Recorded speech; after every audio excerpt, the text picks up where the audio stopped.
Benjamin. Thank you, Mikey. Thank you. You look good. What an intro. What's up, everybody? How's everyone doing? Good. Thank you guys for coming.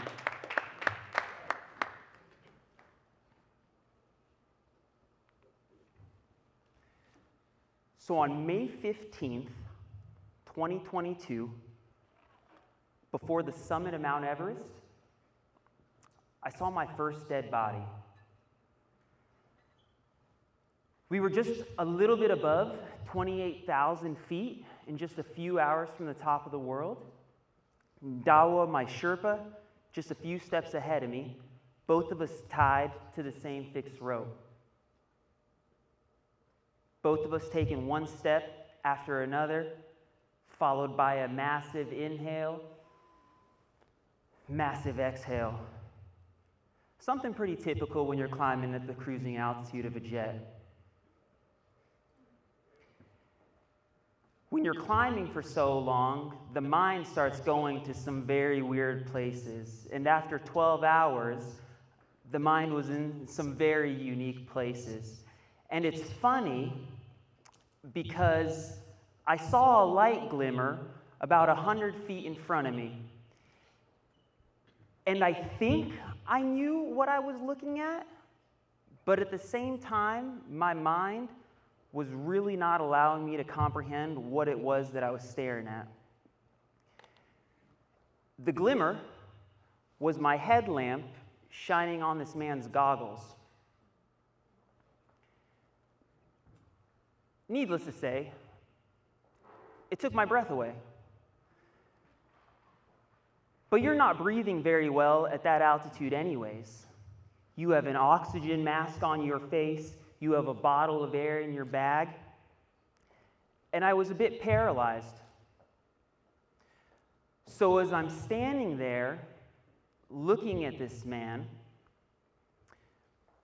a Sherpa comes up from behind me. And immediately, like any good Sherpa, he thinks something's going on with my equipment. So he immediately starts fiddling with my oxygen mask in my bag. And I was scared, but I wasn't stupid. So I immediately slap his hand away and I say, nothing is wrong with my gear. I'm just literally staring at somebody that I'm about to physically step over to accomplish my goal. So as I'm getting closer to this man, I can't help but notice a lot of the little details.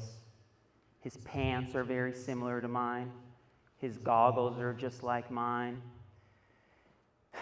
His helmet is the same one I'm wearing. And honestly, beyond his pale white skin, sort of abused by the wind, abused by the cold, he probably had very similar brown skin to me. And in that moment, it really was not very fun. It was really humbling. And candidly, I was not in the mood to climb. But I imagine you guys might be able to guess what we did. I didn't have a lot of time. Anything above 26,000 is called the death zone. So the body is literally beginning to eat away at itself. So I quickly wipe off my little tear icicles. I strap my mask as tightly as I can to my face. And I pray. I grab the guidelines in front of me. And I take one step over another, praying not to impale this guy with my crampon, and at the same time praying to not slip. And we just kept going. What I have for us today, candidly, has nothing to do with Mount Everest. But like anybody that's done something significant, maybe ran a marathon, had a kid, those kind of experiences color your perspective. So I move forward in my life with everything colored by this experience. And as I was preparing for today, thinking to myself, what is it that I would want to hear if I was sitting here? What would I want to walk away with? And in that sort of exploration, I want to help everyone move further in their business. So before we jump into the meat and potatoes, what I have to stay consistent for myself, what's your name in the purple sweater? Javier. I didn't mean to call you out on your phones, and I just like looking at you. How many houses do you want to sell, Javier? Well, I'm on the mortgage side. Okay. I'd like to do 50 this year. I love it. Does everyone have an idea how many houses they want to sell this year? Yep. All right, if you don't, we're about to get to it. So before we try to give Javier a little value of how he's going to sell those 50 houses or get those 50 loans, I need us to be in the same premise. Fair? I'm after lunch, so I got to like bring you guys back. There is a wild myth out there, wild like a unicorn, that you have to be in the mood to do something. That you have to be in this like mood to do something.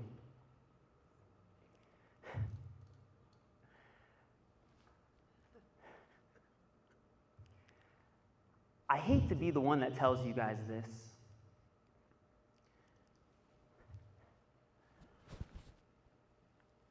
But you will never be in the mood to do what it is that you need to do in your business.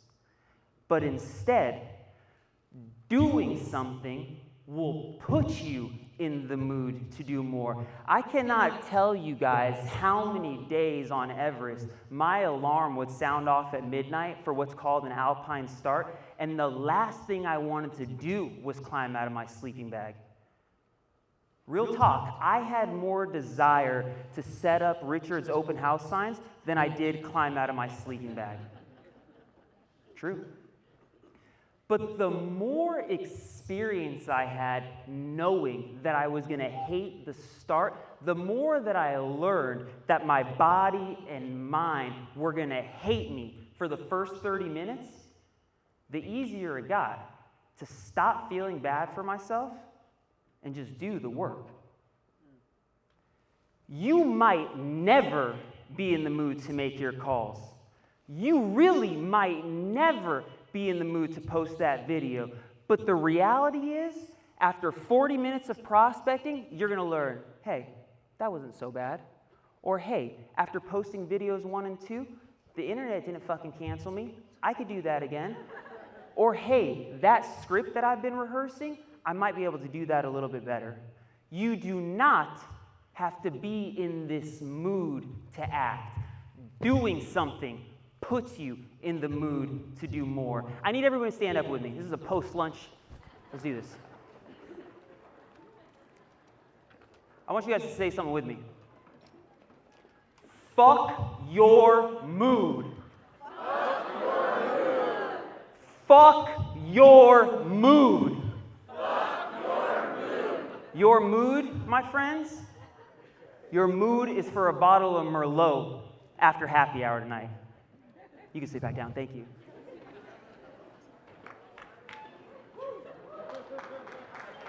Thanks.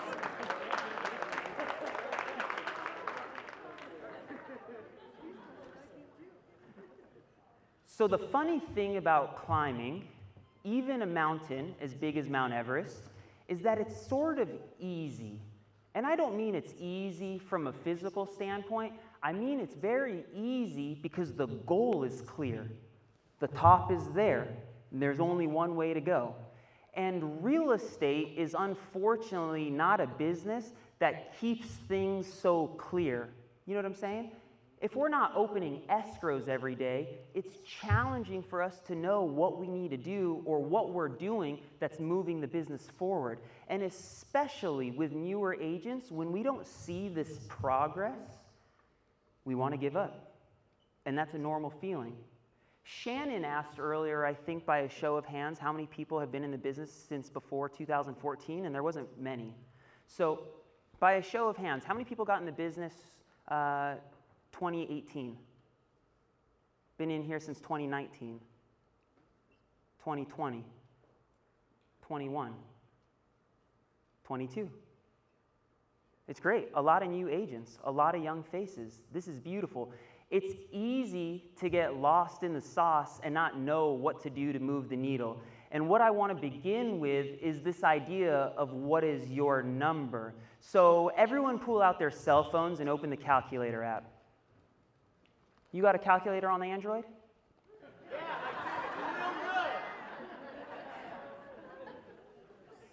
Javier, right? So I know Javier's number. Everyone put in how many houses or how many loans they want to do this year. And if you haven't set that number, this is a good little goal check, a little accountability check. Everyone put in their phone a specific number of homes. Everyone got one? Hold it up. No shame in the game. Lots of iPhones, few Androids. Do another seminar on that later. All right, everyone got one? It doesn't matter if you listen to Tom Ferry, Brian Buffini, Mike Ferry, Chet Black. Everyone's preaching very similar stuff. Appointments and conversations. Appointments and conversations. And at one point, Tom Ferry was big on the idea of 40 conversations equals 1 escrow. I do believe that's probably true for a small group of people. High-level closers, I bet you Joe, his number is probably much smaller than mine. I think for a lot of people that are new in the business, it's most likely between 80 to 100 conversations to 1 escrow. So I'm not calling anybody out, but I would ask you guys to ask yourself, how do you feel your ability is on the phone? And I don't mean making calls, I mean having conversations.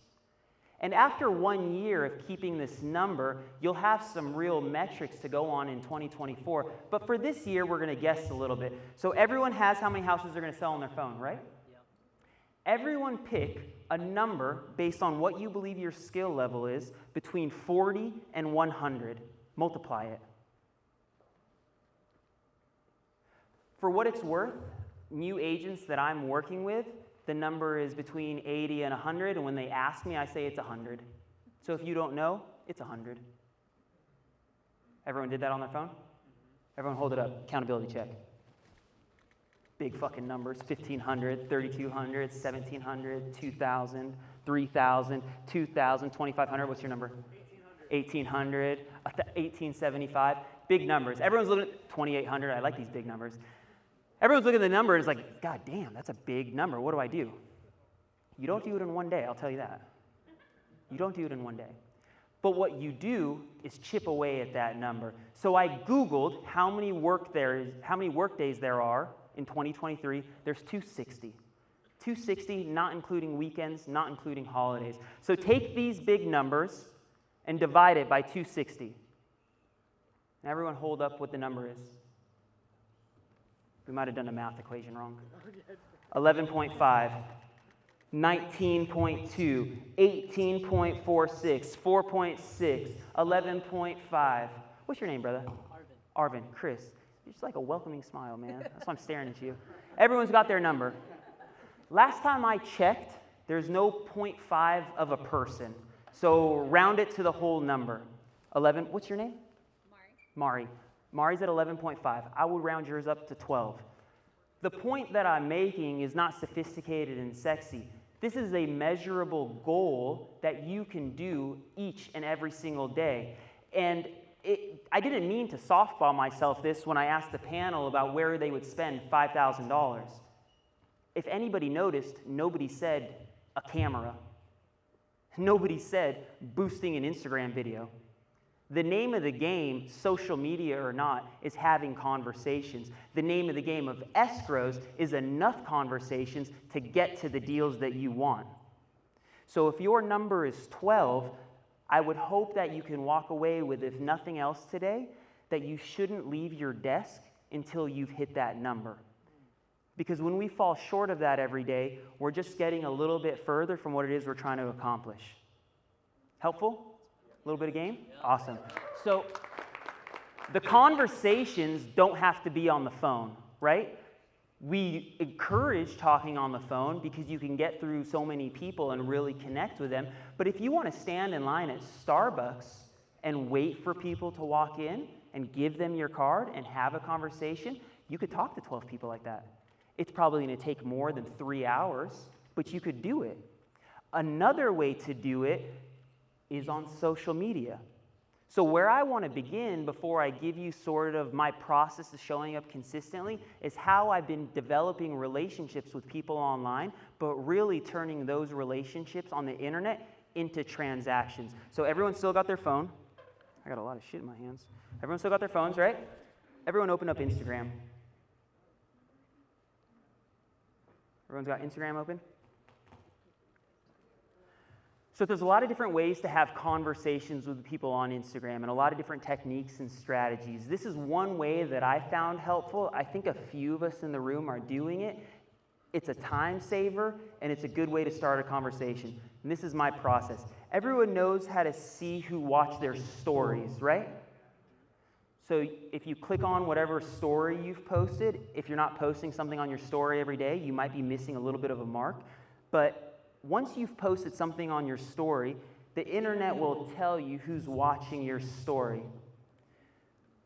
Step 2 is to look for somebody who's not a realtor and not a lender.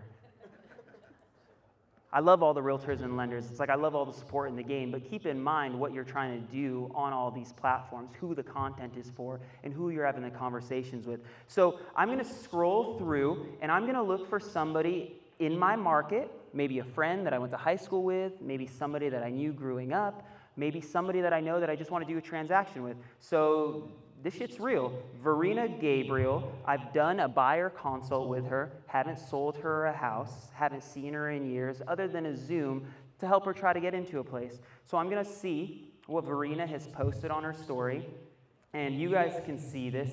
She's posted her reel of her talking. I know that it's something about her business because she's just getting started with social media on her business. I'm going to show you guys what the point of this is. I'm not really, let's see. I wanted to share a little bit about myself and the areas that I'm passionate about working with my clients. So during my adolescence, I found myself. So she's definitely made a post exposing herself, like to the audience, that I'm just getting into this, right? Like, I want to tell you about me. I'm not going to do any more research or investigation. I'm going to watch that little soundbite. I'm going to go to my messages. I'm going to open up the camera. I'm going to face it to me. And then I'm going to ask you guys not to say anything so I don't fuck this up and she doesn't think I'm a dick. So I'm going to turn this way because the stage is not there. Verena, I am so proud and so impressed of you just showing up on the internet. It's not easy. You went from idea to execution super fast, and like, I'm just in your corner, girl. Keep it up. Send. I show you guys because it took probably twice as long as it should have, but that's because I was demonstrating for you.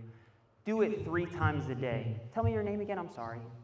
Mari, that's what I thought. Mari's going to talk to 12 people a day. 3 of them could start that way. Thank you. Absolutely. Let's get into the sauce. All right. So I love making content. The reality is, whatever you like in the business, you have to really like it. If social media is not for you, that is cool. But you better really bang with the idea of having the best mailers in the game. And if you don't bang with mailers, you better love knocking on doors. And if you don't love knocking on doors, you better have something that like fires you up, that gets you to show up every day. Social media has been mine, and it's been the same for a lot of these guys coming on the stage, which is why they are excelling in it. It's hard to do things that you don't like doing. So if video is not for you, find something that you really love. Because if it's like pulling teeth every day, it's going to be rough. It's going to be rough. So before I break down my strategy, this is how I stay consistent on social media. The question for everyone to ask themselves is, how often are you showing up? How often do you want to show up? So when I started making videos, this is 2018, I had just come from a Tom Ferry seminar, charged the F up, and he's like, videos, videos, videos. And I was just like, where do I even begin with this? What do I do? I held a piece of paper from Keeping Current Matters. They don't pay me for this plug, but they should, so call somebody, Tim. But I just used to hold up this KCM chart and just point and talk at it. Where I'm going with it is, I showed up once a week for about 18 months. Nothing more, nothing less. On Sundays, I would film this piece of content. On Monday, I would send it to a guy to help edit it, make it a little bit cleaner, and I would drop it on Tuesday. That was it. That's all you'd get out of me. And I did that until the muscle was yoked. It was like, I got this one a day, or this one a week, no problem. And once I committed to showing up more regularly, I didn't go back. So before I give like the next slide, I need you guys to either put it in your phone, commit it to memory.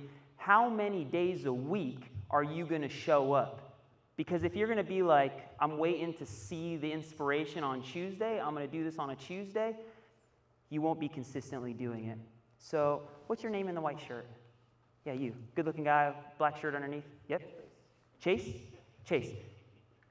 I'm Chris. Good to meet you. How many days a week do you want to show up? 5 days a week is a great number. Who else wants to show up 5 days a week? It's a good number. It's a very doable number, and I'm hoping the presentation can help you guys get there. Once you have your number in mind, we go to the next step. I didn't come up with this. They're called content buckets. Are we going to get everyone's slides? Take a picture of it? Take a picture of this. I can email them to you guys afterwards. My contact info will be here. But if we're going to show up 5 days a week, I can move out of here. Sorry, you're good. Okay. Fucking up these pictures. If you're going to show up 5 days a week, the ticket to consistency is not to say, Monday I'm feeling motivated, Tuesday I'm going to do this, Wednesday I'm going to show you my dog. It's a bad idea. So if we've committed to 5 days, that means we've committed to 5 content buckets. Does that make sense? So a couple of the buckets that I came up with was personal life. If anybody follows me on Instagram, I'm really bad about showing my personal life. And it's not because I'm not personal. It's because I don't plan it. And I don't put time on my calendar to curate my personal life that I'm going to put out there. But personal life is hands down what's going to hit way harder than your property tour. People want to see your dog more than they want to see you. People want to see you with your dog more than they want to see you in a restaurant. People love restaurants, but like they want your life. So a couple ideas with the personal life. I'm going to cruise by these because you guys took them. Family photos, pet photos, vacations, lots of strong men and women in this room, gym photos. People love gym culture. Show them your personal side. Show them your personal side. Knowledge broker, seller tips, buyer tips, national news, market updates. This is showing them that you know something. I apologize for not remembering one of the local speakers. Damn. Lauren? The green jacket? Lauren said something profound that I don't know if it clicked with everybody. We're not lenders, but you sure as shit better know something about loans. Like, too much of this, I'm going to call my local lender. No. If you don't know how to rattle off the requirements of an FHA loan, read that. And then you know what you do after you read that? Make a video on it. Give it to the people. Hyper-local stuff, neighborhood tours, new builds. This is 3 more buckets. So this is 6 days a week if you wanted to show up. If it was 3 days a week, just pick your 3. Social proof, just listeds, just solds, testimonials. Testimonials are easy. When you're giving people keys or the final walkthrough, people are happy. Just whip out your cell phone, film it vertically. That's a testimonial.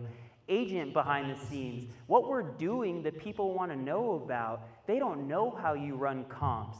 I know that people that are running comms are not just doing it behind the computer. Am I the only one that's jumped in the car, driven by a neighborhood before a listing to physically see the comps? Raise your hand if you've done that.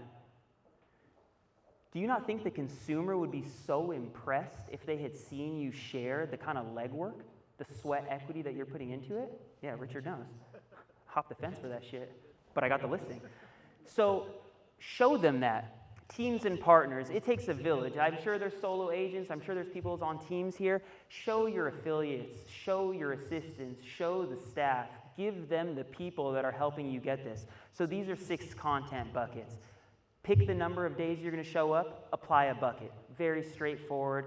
All of it's straightforward. It's just putting it in practice. The biggest objection, everyone still with me?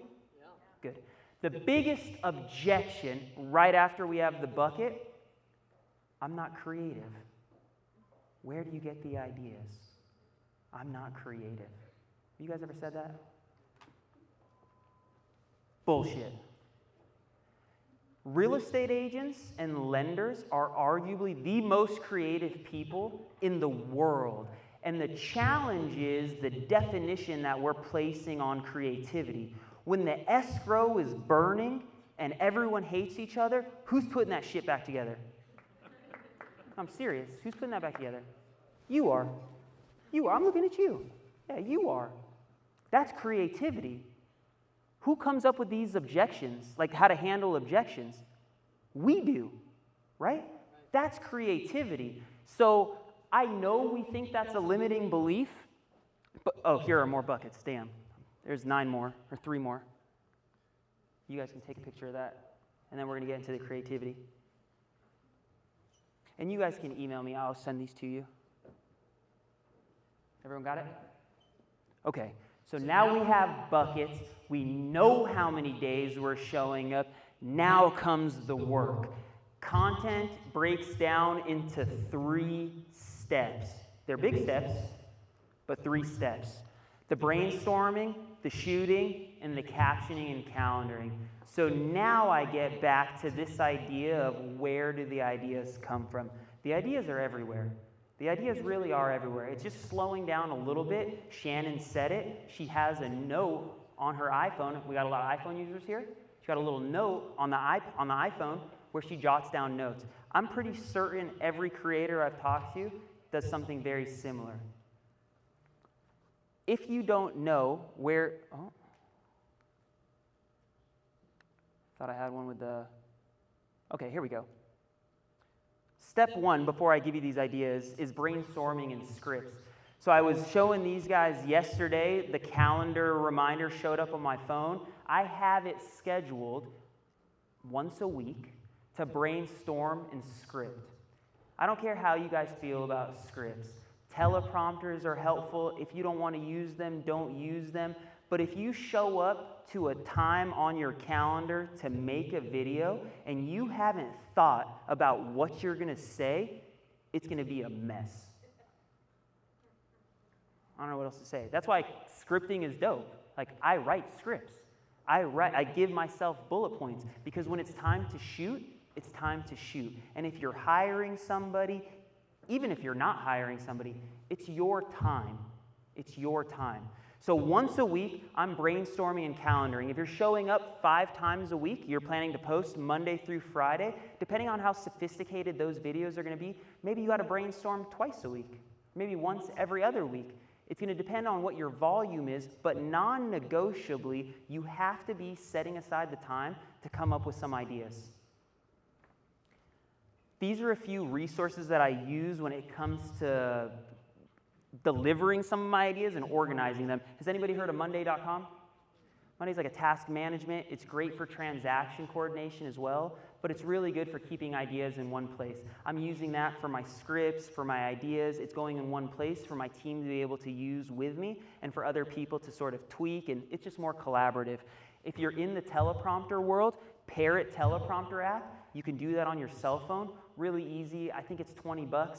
It's worth investing in. Ain't no shame in reading off a teleprompter. Like, they make for good content. Glide gear. Glide is a physical teleprompter that you would attach to a camera on a tripod. If you have a camera that's on a tripod and you want to use a teleprompter, I would invest in glide gear. It's not bad. You just attach your iPad to it. Now I get back to the hurdle of ideas. Where do the ideas come from? Ideas are everywhere. Ideas are everywhere. You have to write them down before they leave your mind. These are a handful of places, you can take a screenshot of this, of where I get some of my ideas. So Keeping Current Matters, that one's a pay-to-play model. I think it's like, I don't know, 25 bucks a month maybe? You can get everything that they share on Instagram for free, but you know, if you pay for it, then they'll give it to you a little bit easier to digest. The Real Deal, has anybody heard of The Real Deal? Yeah, The Real Deal I think is about $200 a year. It's a news periodical, but the value in it is, it's worth it. The Redfin blog, I'm not here to knock on any Redfin agents, but their blog is the shit. Like if you're wondering what people are looking for, go to the Redfin blog, go to the Open Door blog. They're putting out tons of game. Google Trends, that's a free one. It'll send you notifications. Google Alerts will send you notifications. Answer the Public, you get 3 free searches a day. These are all different places that you guys can get some ideas. And here are some accounts that I follow for inspiration. So Tom Ferry and Jason, lots of coaching game that they're delivering. The Broke Agent for some humor. Coffee and Contracts, they have a pay-to-play model. I don't subscribe to their stuff. I follow them on Instagram. I get a ton of inspiration. Ain't nothing wrong with seeing something online that inspires you and make it your own.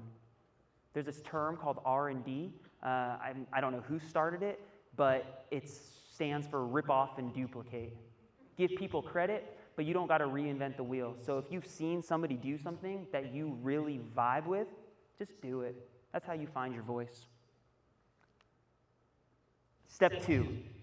So if I have Monday on my schedule to write scripts and brainstorm, on Tuesday, I have on my calendar that I'm shooting or editing.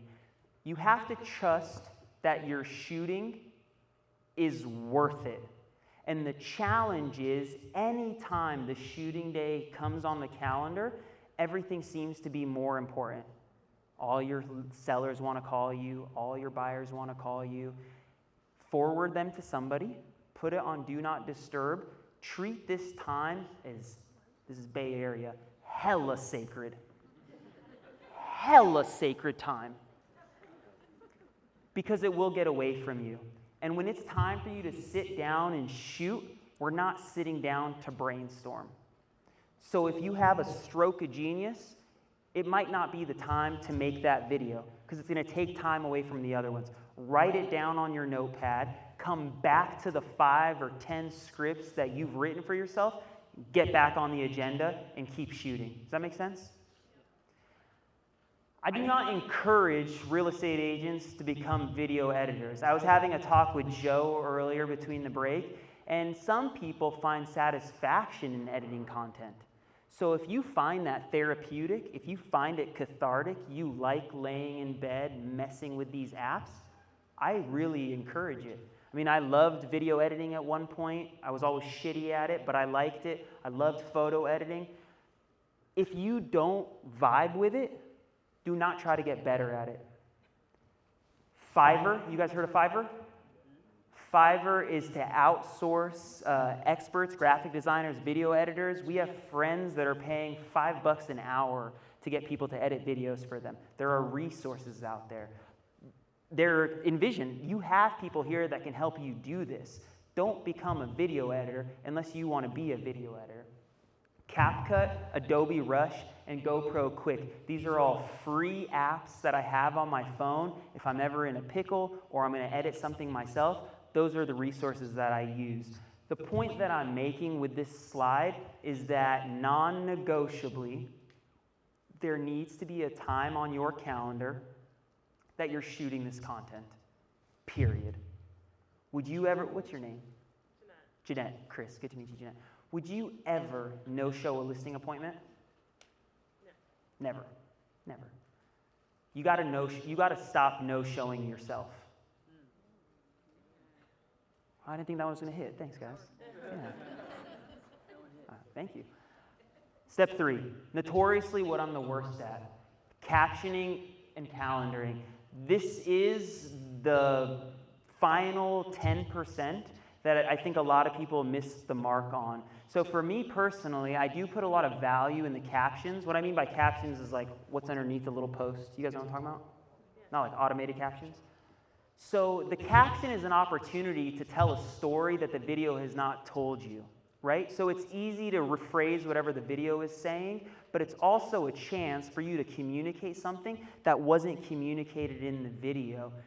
It takes time to write something thoughtful. There's wonderful resources, ChatGPT, Jasper.ai, I'm sure there's a gazillion more, that will help get the ball rolling. But if you are going to try to write a caption every single morning, that 20 minutes, if you could do it in 20 minutes, is probably a phone call and a half that you're missing.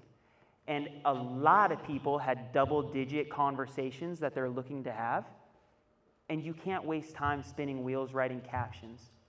You guys heard of this idea called the flow state? You guys heard that? Like this flow state concept? It takes a lot of time to get in the flow state. If you've ever left your desk, it takes you like 20 minutes to get back into your seat, get the computer on, get the phone where it needs to be on the desk with the script pulled up exactly where you want it. It's crazy.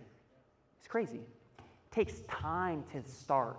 So rather than try to take this time every single morning, put it on the calendar once a week to write out all your captions. It's going to take you 20 minutes to start flowing. But after the 20 minutes, you are going to crank through these captions, and you're going to save yourself so much more time than trying to reinvent the wheel every single morning. I'm not telling you it doesn't work. I am just telling you, if our goal is to sell 50 houses, we cannot burn 30 minutes every morning trying to curate content. Monday, Jasper, ChatGPT, those are the resources that I had mentioned. I think this is really effective to just get you off the floor. The second piece after the caption is written is you got to put it on the calendar. I don't even know if I want to anybody raise their hands, but I can't tell you how many people I've spoke to that have content that they're just sitting on. You guys ever heard of people that do that? It's like, oh, I got all these videos. Ain't nobody seen them though. Part of the hurdle is just putting it on your calendar for when it's going to go out there. So there's Hootsuite and Instagram's letting you schedule things now. My point is you need to be purposeful with the time on your calendar to say Monday is going to be my motivational stuff, Tuesday is going to be my cat pictures, Wednesday is going to be my information for agent-to-agent referrals, Thursday will be my knowledge broker, whatever it's going to be, and all of that is done beforehand. That is what I had. This is me on Instagram. I send an email every week. It's totally free if you guys want to sign up for it. The only thing that I would leave you with is there is a misconception that working hard is what it takes. You can't open up Instagram with David Goggins in your fucking face like, work hard. I shit in a bucket for 7 weeks, not because I like to work hard, but I did it because I will do whatever it takes. So when your leads don't pick up the phone after 3 hours, are you going to lean on I just worked hard, or are you going to fall back on I will do what it takes? God bless you guys. God bless Oakland.